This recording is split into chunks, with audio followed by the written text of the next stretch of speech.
Well, in more than 30 states, you can get alcohol delivered from your local grocery store or liquor store right to your doorstep or pick it up curbside. But South Carolina isn't among them. But a push to allow it cleared a major hurdle this week in Columbia. State House reporter Mary Green has the details.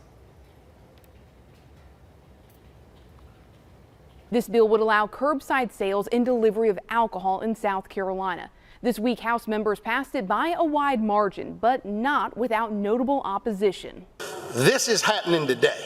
We can pretend it's not happening. Judiciary Committee Chair Weston Newton, the bill's lead sponsor, unboxed 2 bottles of bourbon on the House floor during the debate. Newton says he purchased them online from out of state and had them delivered to his South Carolina law office, circumventing the state's regulation and taxation. With nobody asking how old I was or anybody else was. The bill would allow these sales for local alcohol delivery and curbside pickup, the latter of which was temporarily available during the pandemic, but no longer is. One opponent of the bill said he worries this legislation will exacerbate problems like alcohol abuse and enable underage drinking. It's like a bunch of kids are going to get together and they're going to get their senile granddaddy to call them in some liquor. Yeah. And then then when it gets to their house, the senile granddad is going to be pushed to the door and they're going to get their liquor. But supporters say there are guardrails in place to prevent that. The delivery can only take place during the hours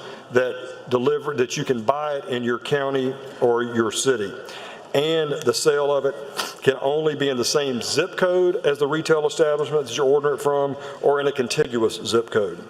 And the alcohol cannot be delivered if the customer is less than 21 years of age, failed to produce a valid ID, appears intoxicated, or the person's ID cannot be scanned. And ultimately, the bill passed in a 77-29 vote, with supporters saying it'll modernize South Carolina sales to offer the convenience customers have come to expect. I don't drink anymore.